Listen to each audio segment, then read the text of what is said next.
28e rose. Saint Augustin assure qu'il n'y a point d'exercice si fructueux et si utile au salut que de penser souvent aux souffrances de notre Seigneur.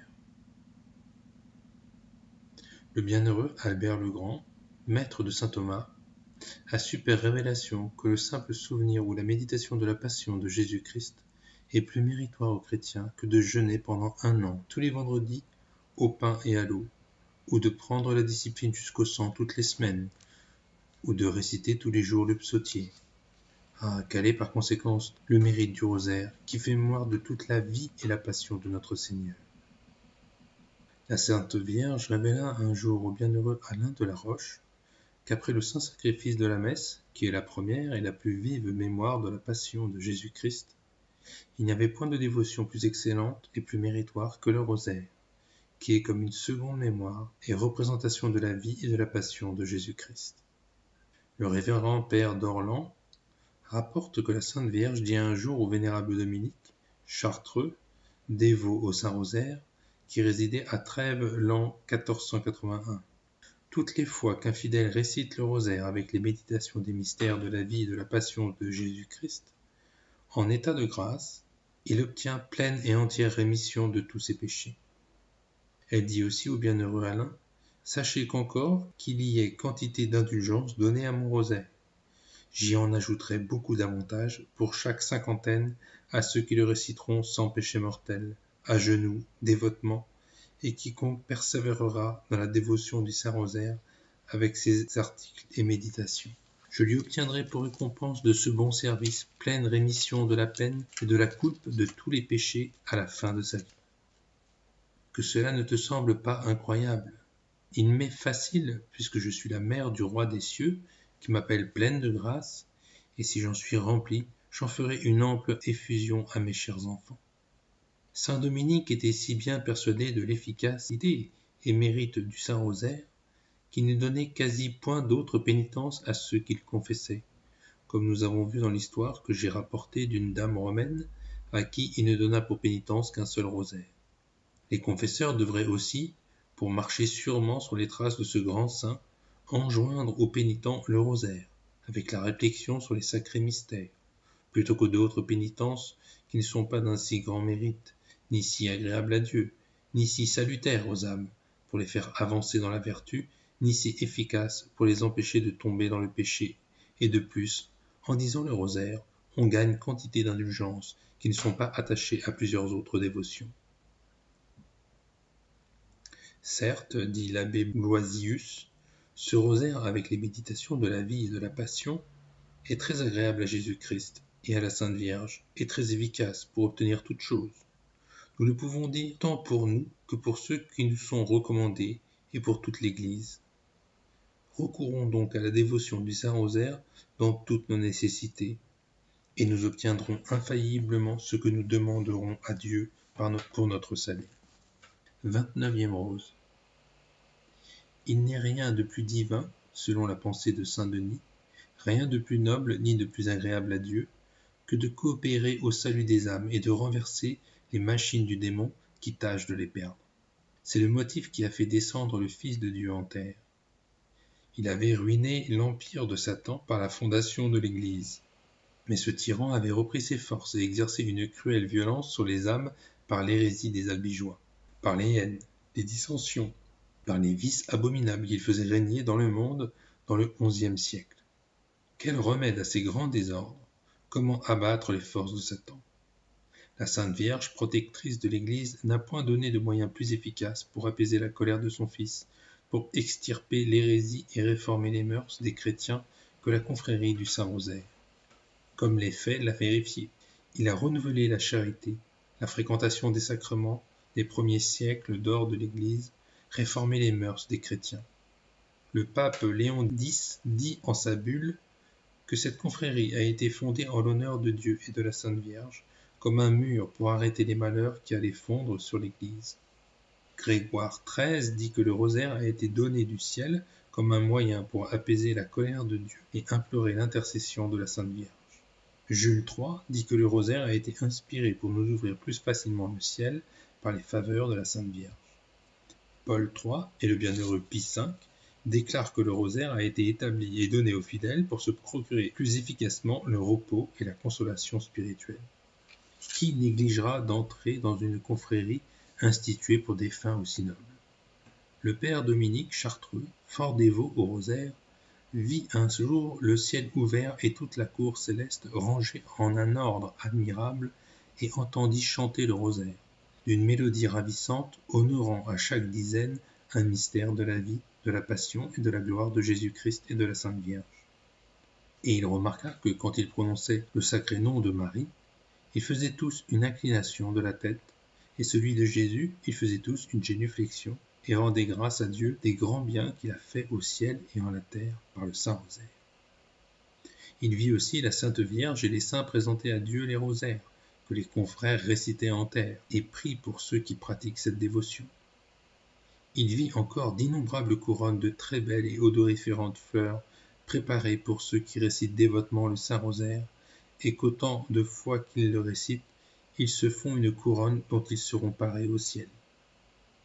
La vision de ce dévot chartreux est conforme à la vision qu'eut le disciple bien-aimé, dans laquelle il vit une multitude innombrable d'anges et des saints qui louaient et bénissaient Jésus-Christ pour tout ce qu'il a fait et souffert dans le monde pour notre salut. Et n'est-ce pas ce que font les dévots confrères du rosaire? Il ne faut pas s'imaginer que le rosaire soit seulement pour les femmes et les petits et les ignorants. Il est aussi pour les hommes et les plus grands hommes. D'abord que saint Dominique eut rendu compte au pape Innocent III de l'ordre qu'il avait reçu du ciel d'établir cette sainte confrérie. Le Saint-Père l'approuva, exhorta saint Dominique à la prêcher et voulut y être associé. Les cardinaux même l'embrassèrent avec une grande ferveur, en sorte que Lopez avance ces paroles: « Aucun sexe, aucun âge, aucune condition ne s'est soustraite à la dévotion du rosaire. » Ainsi, on remarque dans cette confrérie toutes sortes de personnes, des ducs, des princes, des rois, aussi bien que des prélats, des cardinaux, souverains pontifes, dont le dénombrement serait trop long pour cet abrégé. Et vous mettant, chers lecteurs, en cette confrérie, vous aurez part à leur dévotion et à leur grâce sur la terre et à leur gloire dans le ciel. 30e rose. Si les privilèges, les grâces et les indulgences rendent une confrérie recommandable, on peut dire que celle du rosaire est la plus recommandable de l'Église, puisqu'elle est la plus favorisée et enrichie d'indulgences, et il n'y a presque point de pape depuis son institution qui n'ait ouvert les trésors de l'Église pour la gratifier. Et comme l'exemple persuade mieux que les paroles et les bienfaits, les saints-pères n'ont pu mieux marquer l'estime qu'ils faisaient de cette sainte confrérie qu'en s'y associant eux-mêmes. Voici un petit abrégé des indulgences que les souverains pontifes ont entièrement accordées à la confrérie du Saint-Rosaire, confirmée de nouveau par notre Saint-Père le pape Innocent II le 31 juillet 1679. Reçue et permise d'être publiée par Monseigneur l'archevêque de Paris le 25 septembre de la même année. Premièrement, pour le jour de l'entrée dans la confrérie, indulgence plénière. Deuxièmement, pour l'article de la mort, indulgence plénière. Troisièmement, pour chacun des 3 chapelets du rosaire récités, 10 ans et 10 quarantaines d'indulgence. Quatrièmement, pour chaque fois qu'ils prononceront dévotement les saints noms de Jésus et de Marie, 7 jours d'indulgence. Cinquièmement, pour ceux qui assisteront dévotement à la procession du Saint-Rosaire, 7 ans et 7 quarantaines d'indulgence. Sixièmement, à ceux qui, vraiment pénitents et confessés, visiteront la chapelle du Rosaire dans l'église où elle est établie, les premiers dimanches de chaque mois et les fêtes de notre Seigneur et de la Sainte Vierge, indulgence plénière. Septièmement, à ceux qui assistent au Salve Regina, 100 jours d'indulgence. Huitièmement, à ceux qui, dévotement et pour montrer l'exemple, portent ouvertement le Saint-Rosaire, 100 jours d'indulgence. Neuvièmement, aux confrères malades qui ne pourront venir à l'église, étant confessés et communiés, réciteront le jour le Saint-Rosaire, ou du moins le chapelet, indulgence plénière au jour marqué pour la gagner. Dixièmement, les saints-pères, par une grande libéralité envers les confrères du Saint-Rosaire, leur ont donné la faculté de gagner les indulgences des stations de Rome, visitant 5 autels, en récitant devant chacun 5 fois le Pater et l'Ave, pour l'heureux état de l'Église.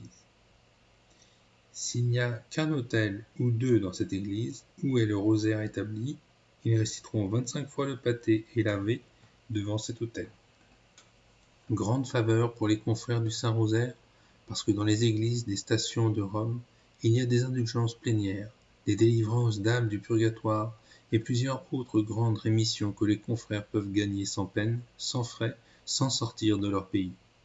Et même si la confrérie n'est pas établie dans le lieu où demeurent les confrères, ils gagneront les dites indulgences visitant 5 autels de quelque église que ce soit par la concession de Léon X. Voici les jours auxquels ils les peuvent gagner, déterminés et fixés par ceux qui sont hors la ville de Rome, par un décret de la Sacrée Congrégation établi pour les indulgences, approuvé par notre Saint-Père le 7 mars 1678, qui a ordonné qu'il sera inviolablement observé.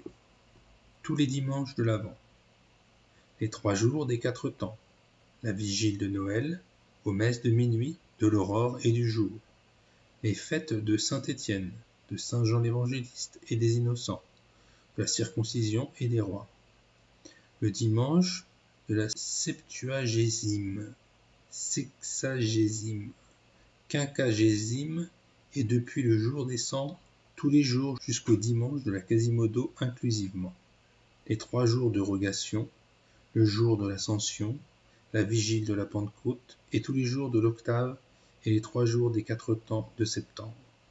Chers confrères du Rosaire, il y a un grand nombre d'autres indulgences. Si vous les voulez avoir, lisez le sommaire des indulgences accordées aux confrères du Rosaire. Vous y verrez les noms des papes, l'année et plusieurs autres particularités que cet abrégé ne souffre pas. 4e dizaine. L'excellence du Saint-Rosaire dans les merveilles que Dieu a opérées en sa faveur. 31e rose. Saint Dominique était allé visiter Sainte Blanche, reine de France, qui, depuis 12 ans qu'elle était mariée, n'avait point eu d'enfant, et donc elle était fort affligée.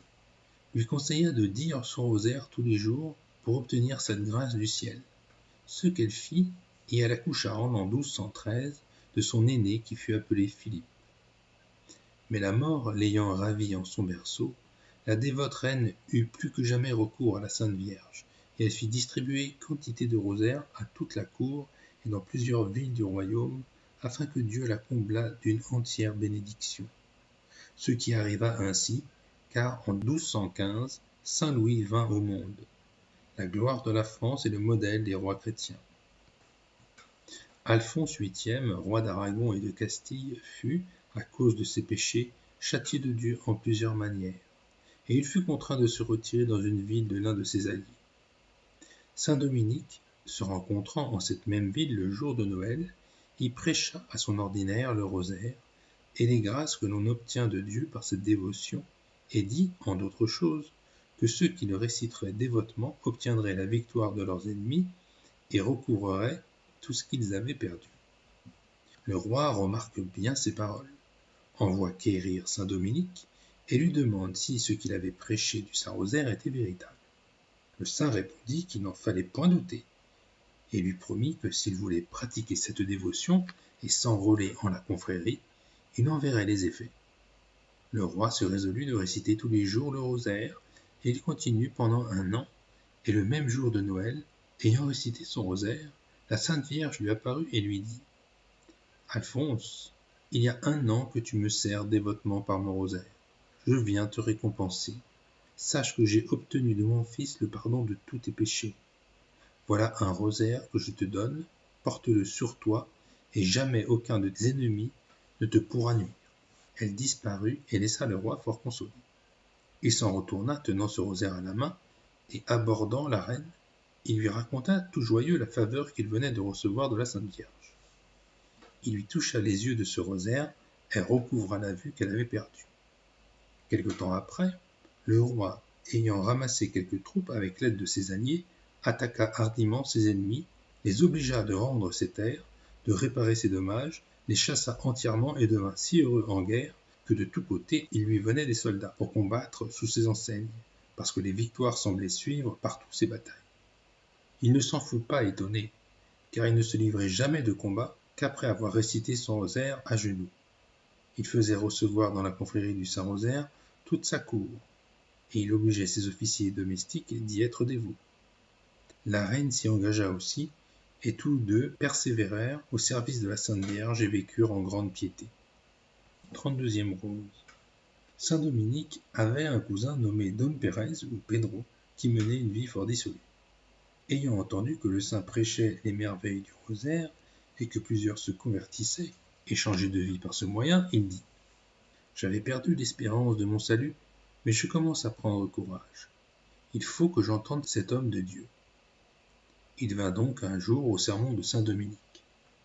Quand le saint le vit, il redoubla sa ferveur à tonner contre les vices, et il pria Dieu dans son cœur d'ouvrir les yeux de son cousin pour connaître l'état misérable de son âme. Don Pérez fut d'abord un peu effrayé, mais il ne résolut pas à se convertir. Il retourna une autre fois au sermon, et le saint, voyant que ce cœur endurci ne se convertissait pas sans quelque coup extraordinaire, il cria tout haut « Seigneur Jésus, faites voir à toute cette audience l'état où est celui qui vient d'entrer en votre maison. » Alors tout le peuple vit Don Pérez environné d'une troupe de diables en forme de bêtes horribles qui le tenaient lié avec des chaînes de fer. Chacun s'enfuit tout effrayé, qui de ci, qui de là, et lui fut encore plus épouvanté de se voir l'objet de l'horreur de tout le monde. Saint Dominique les fit tous arrêter et dit à ce seigneur « Connaissez, malheureux, l'état déplorable où vous êtes. Jetez-vous aux pieds de la Sainte Vierge. » Il lui envoya un rosaire. « Prenez ce rosaire, récitez-le avec dévotion et repentance de vos péchés et faites résolution de changer de vie. » Il se mit à genoux, récita le rosaire et se sentit inspiré de se confesser, ce qu'il fit avec une grande contrition. Le saint lui ordonna de dire tous les jours le saint rosaire, et il promit de le faire. Il écrivit lui-même son nom dans la confrérie. Son visage, qui auparavant avait effrayé tout le monde, parut, sortant de l'église, brillant comme celui d'un ange. Il persévéra dans la dévotion du rosaire, mena une vie fort réglée et mourut heureusement. 33e rose. Saint Dominique, prêchant près de Carcassonne le saint rosaire, on lui amena un hérétique albigeois possédé par le démon. Le saint l'exorcisa en présence d'une grande multitude du peuple. On tient qu'il y avait plus de 12 000 hommes à l'entendre.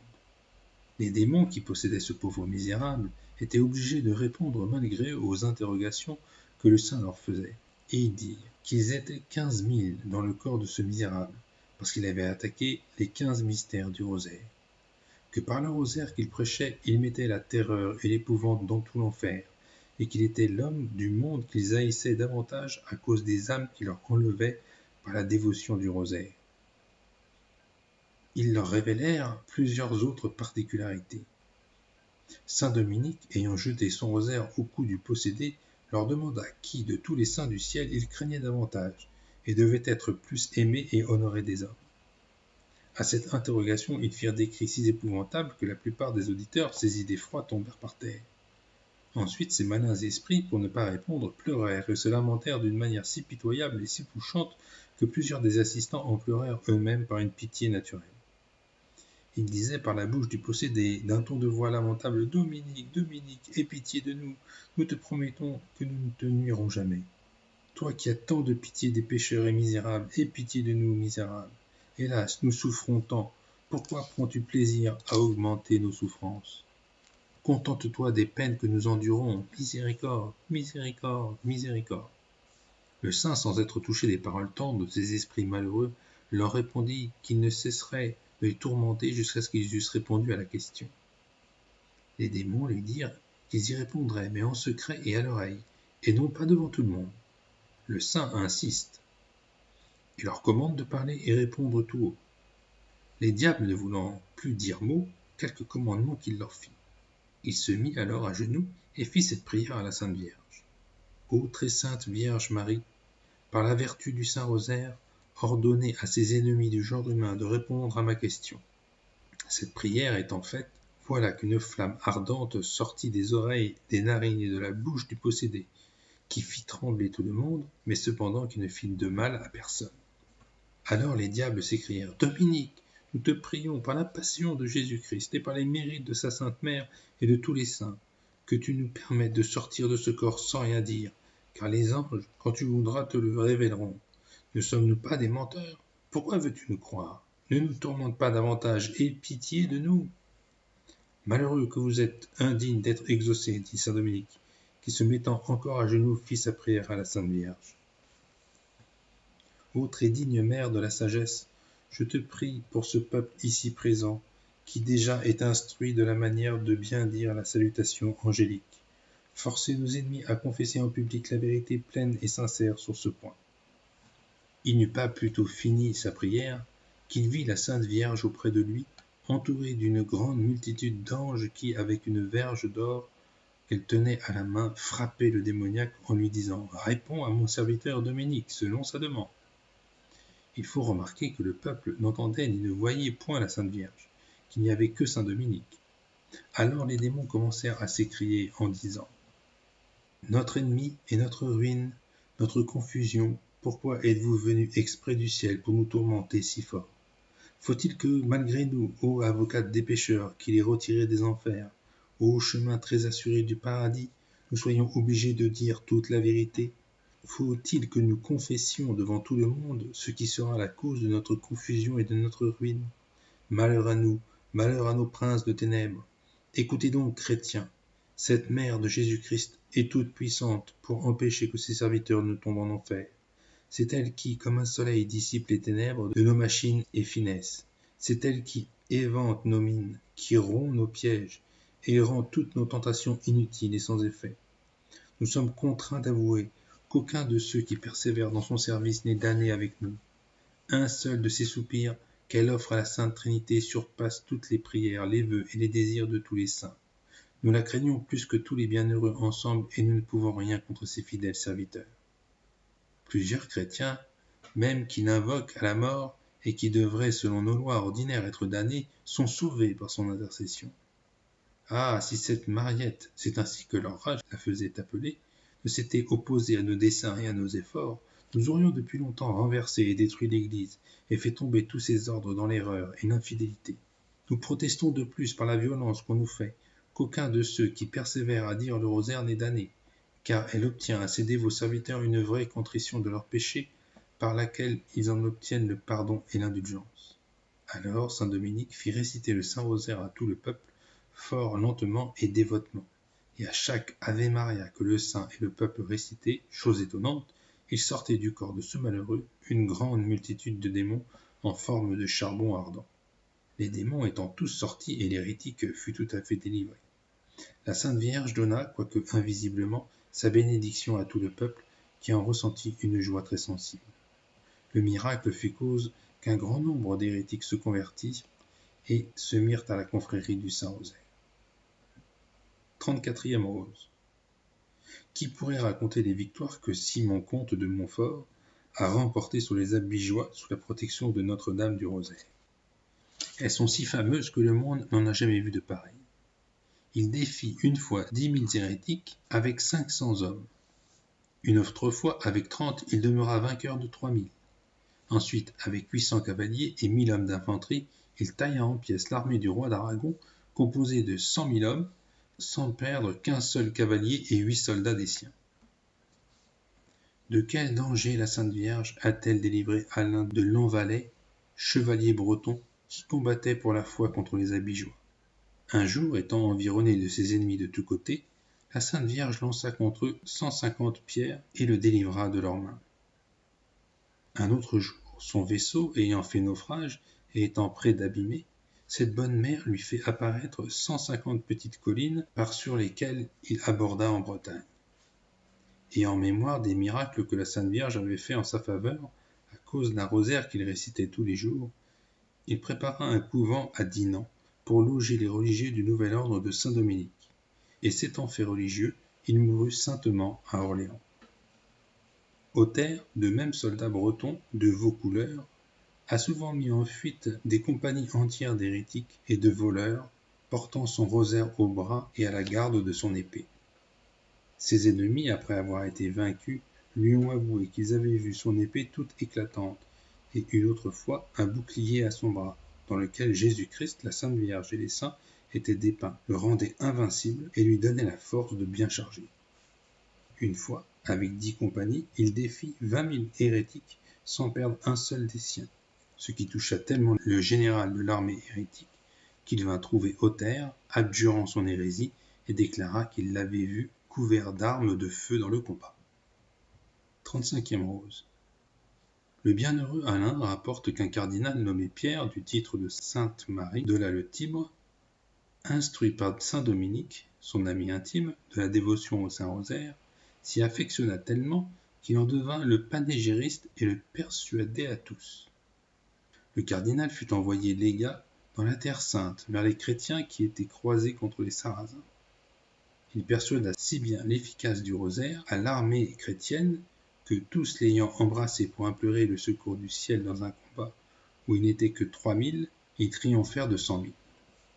Les démons, comme on l'a vu, craignent infiniment le rosaire. Saint Bernard dit que la salutation angélique leur donne la chasse et fait frémir tout l'enfer.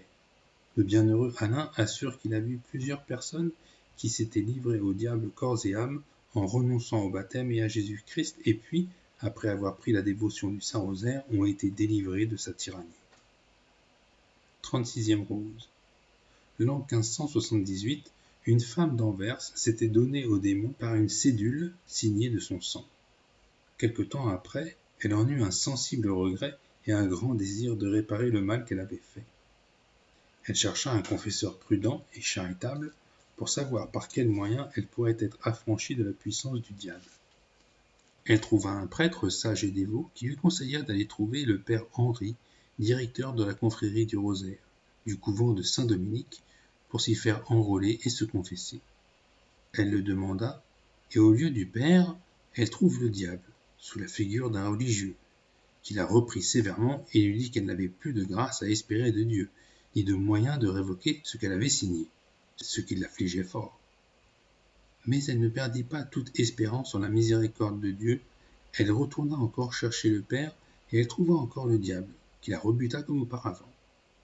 Elle retourna pour la 3e fois, et elle trouva, par la permission divine, le père Henri qu'elle cherchait, qui la reçut charitablement, l'exhorta à se confier en la bonté de Dieu et à faire une bonne confession. Il la reçut dans la confrérie et lui ordonna de réciter souvent le rosaire. Un jour, pendant la messe que le père célébrait pour elle, la Sainte Vierge força le diable de lui rendre la cédule qu'elle avait signée, et ainsi elle fut délivrée par l'autorité de Marie et la dévotion du Saint-Rosaire. 37e rose. Un seigneur qui avait plusieurs enfants mit une de ses filles dans un monastère entièrement déréglé, où les religieuses ne respiraient que la vanité et les plaisirs. Le confesseur, homme fervent et dévot au Saint-Rosaire, désirant d'abord conduire cette jeune religieuse dans les pratiques d'une meilleure vie, lui ordonna de réciter tous les jours le rosaire, en l'honneur de la Sainte Vierge, méditant la vie, la passion et la gloire de Jésus-Christ. Elle agréa fort cette dévotion. Peu à peu, elle eut du dégoût du dérèglement de ses sœurs. Elle commença à aimer le silence et l'oraison, malgré les mépris et les railleries des autres, qui la traitaient de bigote. En ce temps-là, un saint abbé étant allé faire la visite dans ce monastère, eut une étrange vision en son oraison. Il lui sembla voir une religieuse dans sa chambre en oraison, devant une grande dame d'une beauté admirable, accompagnée d'une troupe d'anges, lesquels, à coups de dards enflammés, chassaient une multitude de démons qui voulaient entrer. Et ces esprits malins s'enfuyaient aux chambres des autres religieuses sous la figure de sales animaux pour les exciter au péché auquel plusieurs donnaient entrée. L'abbé connut par cette vision l'état malheureux de ce monastère et pensa mourir de tristesse. Il fit venir la jeune religieuse et l'exhorta à la persévérance. En faisant réflexion sur l'excellence du rosaire, il prit dessein de réformer ces religieuses par cette dévotion. Il acheta de beaux rosaires qu'il donna à toutes les religieuses, les persuada de le réciter tous les jours, et leur promit, si elles voulaient bien le faire, de ne les contraindre jamais à se réformer. Elles reçurent agréablement ces rosaires et promirent de les réciter à cette condition. Chose admirable, peu à peu, elles quittèrent leur vanité, se portèrent au silence et à la recollection, et en moins d'1 an, elles demandèrent toute la réforme. Le rosaire opéra plus sur leur cœur que l'abbé n'aurait pu gagner par ses exhortations et son autorité. 38e rose. Une comtesse d'Espagne, ayant été instruite par la dévotion du Saint-Rosaire par saint Dominique, le disait tous les jours avec des avancements merveilleux dans la vertu. Comme elle ne respirait que la perfection, elle demanda un jour à un prélat et fameux prédicateur quelques pratiques de perfection. Ce prélat lui dit qu'il fallait, auparavant, lui déclarer l'état de son âme et ses exercices de piété. Elle lui dit que le principal était le rosaire, qu'elle récitait tous les jours, méditant les mystères joyeux, douloureux et glorieux avec un grand profit spirituel de son âme. L'évêque, ravi d'entendre expliquer les rares instructions qui sont renfermées dans les mystères, lui dit « Il y a 20 ans que je suis docteur en théologie, j'ai lu quantité d'excellentes pratiques de dévotion, mais j'en ai pas connu de plus fructueuse ni de plus conforme au christianisme. Je veux vous imiter, je prêcherai le rosaire. » Il le fit avec un si heureux succès qu'à peu de temps, il vit un très grand changement de mœurs en son diocèse. Plusieurs conversions, restitutions et réconciliations, les débauches, le jeu, le luxe cessèrent. La paix dans les familles, la dévotion et la charité commencèrent à fleurir. Changement d'autant plus admirable que cet évêque avait beaucoup travaillé à réformer son diocèse avec très peu de fruits. Pour mieux persuader la dévotion du rosaire, il emportait un beau à son côté et le montrait à ses auditeurs. Il disait « Sachez, mes frères, que le rosaire de la Sainte Vierge est si excellent que moi, qui suis votre évêque, docteur en théologie, en l'un et l'autre droit, je fais gloire de le porter toujours comme la plus illustre marque de mon épiscopat et doctorat. » 39e rose. Un recteur d'une paroisse de Danemark racontait souvent, à la plus grande gloire de Dieu et avec une grande joie de son âme, qu'il avait vu un pareil fruit de la dévotion du rosaire dans sa paroisse que cet évêque dans son diocèse. J'avais, disait-il, prêché toutes les matières les plus pressantes et les plus fructueuses sans aucun profit. Je ne voyais aucun amendement dans ma paroisse. Enfin, je fis résolution de prêcher le Saint-Rosaire. J'en expliquai l'excellence et sa pratique. Et je proteste qu'après avoir fait goûter cette dévotion à mon peuple, je vis un changement évident dans 6 mois. Tant il est véritable que cette divine prière a une onction toute divine pour toucher les cœurs et leur inspirer l'horreur du péché et l'amour de la vertu. La Sainte Vierge dit un jour au bienheureux Alain « Comme Dieu a choisi le salut angélique pour l'incarnation de son Verbe et la rédemption des hommes, ainsi ceux qui désirent réformer les mœurs des peuples et les régénérer en Jésus-Christ me doivent honorer et saluer par le même salut. Je suis, ajoute-t-elle, la voie par laquelle Dieu est venu aux hommes, et il faut qu'après Jésus-Christ, ils obtiennent la grâce et les vertus par mon moyen. Pour moi, qui écris ceci, j'ai appris par ma propre expérience la force de cette prière pour convertir les cœurs les plus endurcis. J'en ai trouvé sur lesquels toutes les plus terribles vérités prêchées dans une mission n'avaient fait aucune impression, et qui, pour avoir, par mon conseil, pris la pratique de réciter tous les jours le rosaire, se sont convertis et donné tout à Dieu. J'ai vu une infinie différence entre les mœurs des peuples des paroisses où j'avais fait des missions, parce que les uns, ayant quitté la pratique du chapelet et du rosaire, étaient retournés dans leurs péchés, et les autres, pour l'avoir conservé, s'étaient conservés dans la grâce de Dieu et augmentaient tous les jours dans la vertu. 40e rose. Le bienheureux Alain de la Roche, le père Jean Dumont, le père Thomas, les chroniques de saint Dominique et d'autres auteurs qui ont été souvent témoins oculaires rapportent d'une grande quantité de conversions miraculeuses de pécheurs et de pécheresses qui, depuis 20, 30 et 40 ans, étaient dans les derniers désordres, que rien n'avait pu les convertir et qui l'ont été par cette dévotion merveilleuse. Je ne les rapporterai point de peur d'une trop grande longueur. Je ne veux pas même rapporter celles que j'ai vues moi-même de mes propres yeux. Je les passe sous silence, pour plusieurs raisons. Chers lecteurs, par votre expérience, si vous pratiquez et prêchez cette dévotion, vous en apprendrez plus qu'en aucun livre, et vous expérimenterez heureusement l'effet des promesses qu'a faites la Sainte Vierge à Saint Dominique, au bienheureux Alain de la Roche, et à ceux qui font fleurir cette dévotion qui lui est si agréable, qui instruit les peuples des vertus de son Fils et des siennes, porte à l'oraison mentale et à l'imitation de Jésus-Christ, à la fréquentation des sacrements, à la pratique solide des vertus et de toutes sortes de bonnes œuvres, à gagner tant de belles indulgences que les peuples ignorent parce que les prédicateurs de cette dévotion n'en parlent quasi jamais et se contentent de faire un sermon du rosaire à la mode, bien souvent, qui ne cause que de l'admiration et point d'instruction. Enfin, je me contente de vous dire avec le bienheureux Alain de la Roche que le rosaire est une source et un magasin de toutes sortes de biens. Premièrement, les pécheurs obtiennent le pardon. Deuxièmement, les âmes altérées sont rassasiées. Troisièmement, ceux qui sont liés voient leurs entraves brisées. Quatrièmement, ceux qui pleurent trouvent la joie. Cinquièmement, ceux qui sont tentés la tranquillité. Sixièmement, en les indigents reçoivent du secours. Septièmement, les religieux sont réformés. Huitièmement, les ignorants instruits. Neuvièmement, les vivants triomphent de la décadence.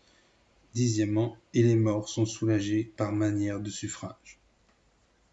Volo dit un jour, la Sainte Vierge au bienheureux Alain, « Je veux que les dévots de mon rosaire aient la grâce et la bénédiction de mon Fils pendant leur vie, à leur mort et après leur mort, et qu'ils soient affranchis de toutes sortes d'esclavage, et qu'ils soient des rois, qu'ils aient la couronne sur la tête, le sceptre à la main et la gloire éternelle, ainsi soit-il. » Cinquième dizaine, 41e rose. La manière sainte de réciter le rosaire. Ce n'est pas proprement la longueur, mais la ferveur de la prière qui plaît à Dieu et qui lui gagne le cœur. Un seul Ave Maria bien dit est d'un plus grand mérite que 150 mal dits. Presque tous les chrétiens catholiques récitent le rosaire, le chapelet ou du moins quelques dizaines d'Ave. Pourquoi donc y en a-t-il si peu qui se corrigent de leurs péchés et s'avancent dans la vertu? Sinon parce qu'ils ne font pas ces prières comme il faut.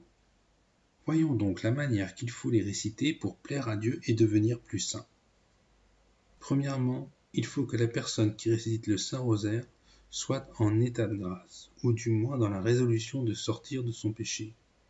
Parce que toute la théologie nous enseigne que les bonnes œuvres et les prières, faites en péché mortel, sont des œuvres mortes, qui ne peuvent être agréables à Dieu, ni mériter la vie éternelle. C'est en ce sens qu'il est écrit « La louange ne sied pas à la bouche du pécheur ». De l'ange et l'oraison même de Jésus-Christ n'est pas agréable à Dieu lorsqu'elle sort de la bouche d'un pécheur impénitent. Ce peuple m'honore des lèvres, mais leur cœur est loin de moi.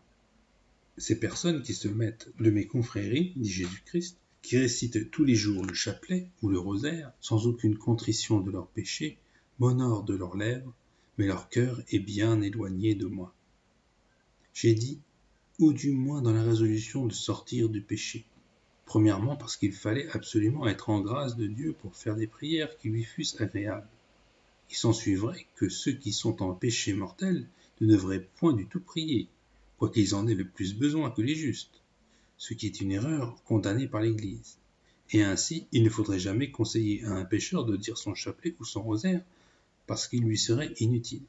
Deuxièmement parce que, si avec la volonté de demeurer dans le péché et sans aucune intention d'en sortir, on s'enrôlait dans une confrérie de la Sainte Vierge, où on récitait le chapelet, le rosaire ou quelque autre prière, on se rendrait du nombre des faux dévots de la Sainte Vierge, et dévots présomptueux et impénitents, qui, sous le manteau de la Sainte Vierge, avec le scapulaire sur leur corps ou le rosaire à la main, crient « Sainte Vierge, bonne Vierge, je vous salue, Marie », et cependant crucifient et déchirent cruellement Jésus-Christ par leurs péchés et tombent malheureusement du milieu des plus saintes confréries de la Sainte Vierge dans le milieu des flammes de l'enfer.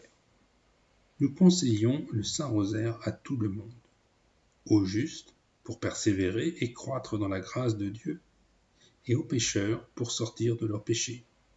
Mais à Dieu ne plaise que nous exhortions un pécheur à faire du manteau de la protection de la Sainte Vierge un manteau de damnation pour voiler ses crimes, et changer le rosaire, qui est un remède à tous les maux, en un poison mortel et funeste.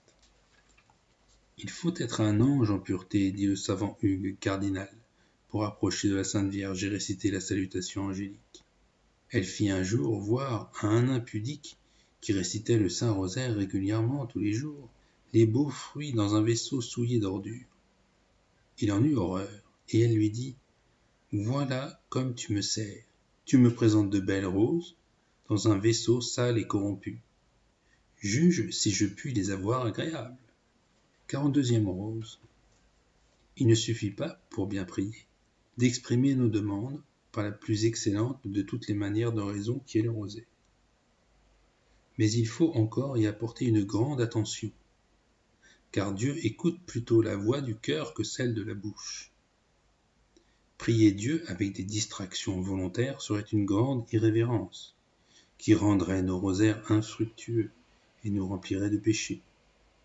Comment ose-t-on demander à Dieu qu'il nous écoute, si nous ne nous écoutons pas nous-mêmes? Et si, pendant que nous prions cette redoutable majesté qui fait tout trembler, nous nous arrêtions volontairement à courir après un papillon? C'est éloigner de soi la bénédiction de ce grand Seigneur et la changer en la malédiction portée contre ceux qui font l'œuvre de Dieu négligemment. Vous ne pouvez pas, à la vérité, réciter votre rosaire sans avoir quelque distraction involontaire. Et il est même bien difficile de dire un Ave Maria sans que votre imagination, toujours remuante, ne vous ôte quelque chose de votre attention. Mais vous pouvez les réciter sans distraction volontaire. Et vous devez prendre toutes sortes de moyens pour diminuer les involontaires et fixer votre imagination. À cet effet, mettez-vous en la présence de Dieu. Croyez que Dieu et la Sainte Vierge vous regardent, que votre bon ange et votre main droite prend vos Ave Maria comme autant de roses, s'ils sont bien dits, pour en faire une couronne à Jésus et à Marie, et qu'au contraire, le démon est à votre gauche et rôde autour de vous, pour dévorer vos Ave Maria et les marquer sur son livre de mort, s'ils ne sont pas dits avec attention, dévotion et modestie. Surtout ne manquez pas de faire les offrandes des dizaines en l'honneur des mystères, et de vous présenter dans l'imagination notre Seigneur et sa Sainte Mère dans le mystère que vous honorez. On lit dans la vie du bienheureux Hermann de l'ordre des Prémontrés que lorsqu'il lisait le rosaire avec attention et dévotion, en méditant les mystères, la Sainte Vierge lui apparaissait toute brillante de lumière, avec une beauté et majesté ravissantes. Mais ensuite, sa dévotion s'étant refroidie, et ne restant plus son rosaire qu'à la hâte et sans attention, elle lui apparut le visage tout ridé, triste et désagréable. Hermann, étonné d'un tel changement, la Sainte Vierge lui dit : « Je parais telle devant tes yeux que je suis à présent dans ton âme, car tu ne me traites plus que comme une personne vile et méprisable. Où est le temps que tu me saluais avec respect et attention, en méditant mes mystères et admirant mes grandeurs ?